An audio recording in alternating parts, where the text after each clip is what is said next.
Gaza में घुसे Israel के टैंक्स, हर तरफ मची अफरा तफरी। वायुसेना की बमबारी के साथ साथ जमीनी सेना ने भी बरपाया अपना कहर। इजरायली सेना द्वारा गिरफ्तार किए फिलिस्तीनियों की गिनती 3000 के ऊपर पहुंची।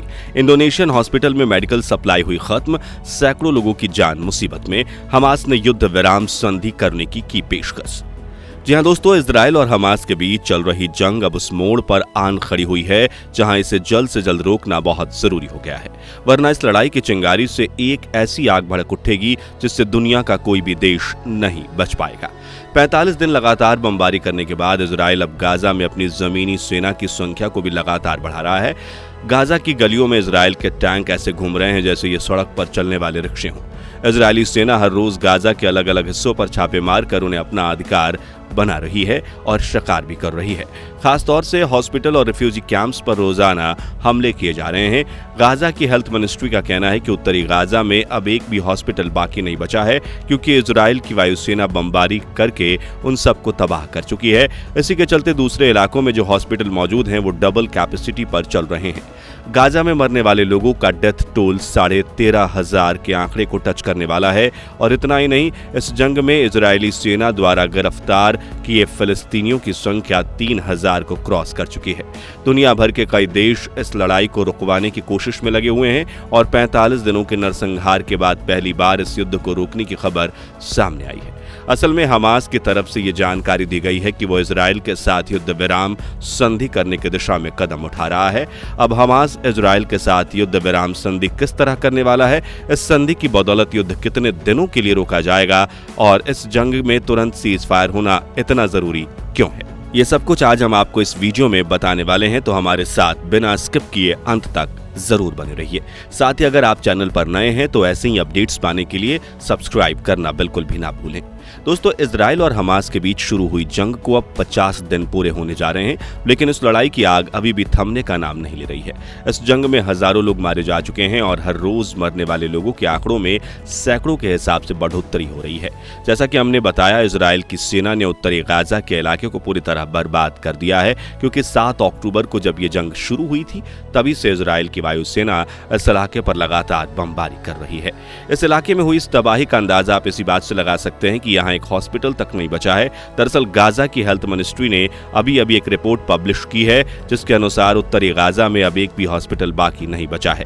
ज्यादातर हॉस्पिटल या तो बमबारी का निशाना बनकर मलबे में बदल गए हैं या फिर जिनकी बिल्डिंग सही सलामत है वो बार बार होने वाले इजरायली सैनिकों की रेड्स और मेडिकल सप्लाई न मिलने के चलते बंद किए जा चुके हैं। और सिर्फ हॉस्पिटल ही नहीं बल्कि इजराइल की वायुसेना ने रिहायशी इलाकों पर भी कोई रहम नहीं दिखाया है। लोगों के घर टूट चुके हैं और मजबूरी में उन्हें सब कुछ छोड़कर दक्षिण की तरफ पलायन करना पड़ रहा है।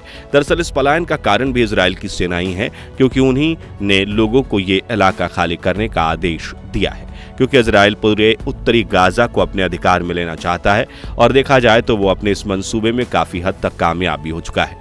इस समय पूरे उत्तरी गाजा में हर जगह इजराइल के सिपाही फैले हुए हैं और यहाँ की सड़कों पर इजराइल के टैंक लगातार गश्त लगा रहे हैं।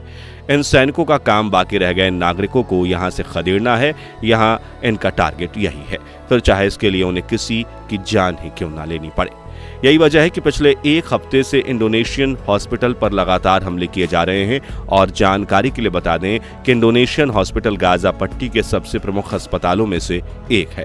इस हॉस्पिटल को साल 2015 में ओपन किया गया था। ये उत्तरी गाजा के जबालिया रिफ्यूजी कैंप के पास लोकेटेड है। इस हॉस्पिटल को चलाने का फंड इंडोनेशिया के मेडिकल इमरजेंसी रेस्क्यू कमिटी नाम के एक ऑर्गेनाइजेशन से आता है। इसी कारण से इसका नाम इंडोनेशियन हॉस्पिटल रखा गया है। इस हॉस्पिटल को बनाने का मकसद फिलिस्तीन और गाजा के बीच चलने वाले संघर्षों में घायल लोगों को मेडिकल असिस्टेंट प्रोवाइड करना था, लेकिन इस युद्ध में इसने एक बिल्कुल अलग रोल अदा किया। असल में इस हॉस्पिटल की कैपेसिटी 140 पेशेंट्स की है, लेकिन इस समय ये इससे 5 गुना ज्यादा कैपेसिटी पर काम कर रहा है। और क्योंकि यह हॉस्पिटल उत्तरी गाजा में है, इसलिए इजराइल की सेना इस इलाके के दूसरे अस्पतालों की तरह इसे भी लगातार अपना निशाना बना रही है। जानकारी के लिए बता दें कि इजरायली सेना ने अपने टैंक्स तैनात करके इस हॉस्पिटल को चारों ओर से घेर लिया है और पिछले करीब एक हफ्ते से सैनिक लगातार इस हॉस्पिटल पर रेड मार रहे हैं। अब देखिए, इजरायली सेना द्वारा मारी गई रेड्स कोई इनकम टैक्स जैसी रेड तो होती नहीं है। हर बार सैनिक जब हॉस्पिटल में रेड मारने के लिए एंटर करते हैं तो 5 से 7 लोगों को मौत के घाट उतारने के बाद ही बाहर आते हैं, क्योंकि रेड के दौरान अगर इन सिपाहियों को किसी भी व्यक्ति पर जरा भी शक होता है कि वो हमास से जुड़ा हो सकता है तो ये उसी पल उसे गोली मारकर उसकी हत्या कर देते हैं। साथ ही रेड के दौरान अगर इन्हें उल्टा जवाब कोई दे दे, इनकी बात ना माने या अपनी जगह से जरा भी हिल जाए तो भी ये तुरंत उसको मौत के घाट उतार देते हैं। यही कारण है कि पिछले कुछ दिनों में इंडोनेशियन हॉस्पिटल के अंदर दर्जनों लोगों को मौत के घाट उतारा जा चुका है और इतना ही नहीं, चारों तरफ से घेर कर इस हॉस्पिटल को सीज भी कर दिया गया है।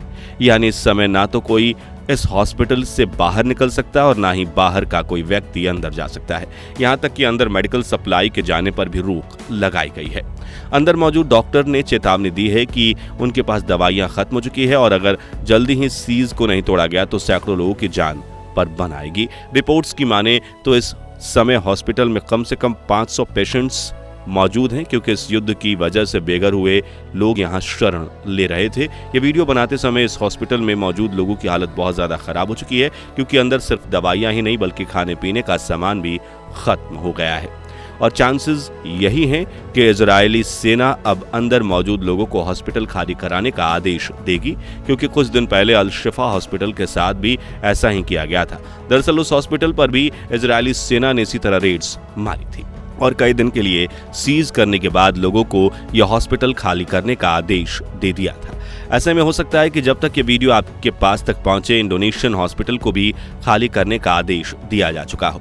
वैसे दोस्तों, सिर्फ इंडोनेशियन हॉस्पिटल ही नहीं बल्कि इस समय पूरी गाजा पट्टी के अंदर इजरायली सेना इस तरह रेड्स मार रही है। इन रेड्स के दौरान लोगों की हत्या तो की ही जाती है, साथ ही कई लोगों को गिरफ्तार भी कर लिया जाता है। यही कारण है कि 7 अक्टूबर को जब से ये युद्ध शुरू हुआ है तब से अब तक इजरायली सेना द्वारा 3000 से ज्यादा फिलिस्तीनी नागरिकों को अरेस्ट किया जा चुका है, जबकि फिलिस्तीन के टोटल अरेस्ट हुए नागरिकों की गिनती 8200 के ऊपर निकल चुकी है, क्योंकि इस युद्ध के शुरू होने से पहले इजरायली सेना 5200 फिलिस्तीनी नागरिकों को अरेस्ट कर चुकी थी। दूसरी तरफ हमास की बात करें तो उन्होंने इजराइल के करीबन 220 लोगों को बंदी बनाया हुआ है।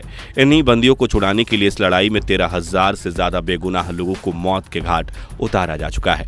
लोगों को बेघर किया गया है, उनकी संख्या लाखों में है। सैकड़ों खानदान व परिवार टूट चुके हैं, फिर भी इस युद्ध की आग कम होने का नाम नहीं ले रही है।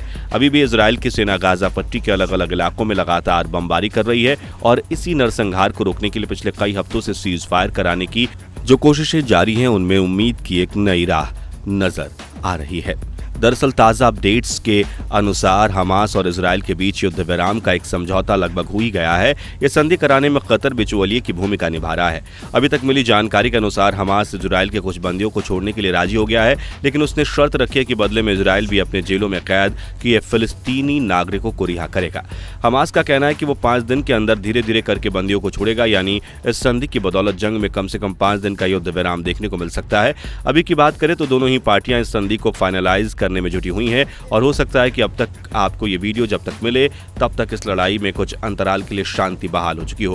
वैसे आपको क्या लगता है, इस तरह के युद्ध विराम इस जंग को खत्म कर सकते हैं या नहीं? कमेंट करके अपनी राय जरूर शेयर कीजिए। बाकी दोस्तों, हमारी आज की इस वीडियो में बस इतना ही था। वीडियो अच्छी लगी हो तो इसे लाइक और शेयर जरूर करना और अगर आप हमारे फेसबुक पेज पर नए हैं तो पेज को फॉलो भी जरूर करें। मिलते हैं जल्दी एक और इंटरेस्टिंग वीडियो में, तब तक के लिए गुड बाय, जय हिंद।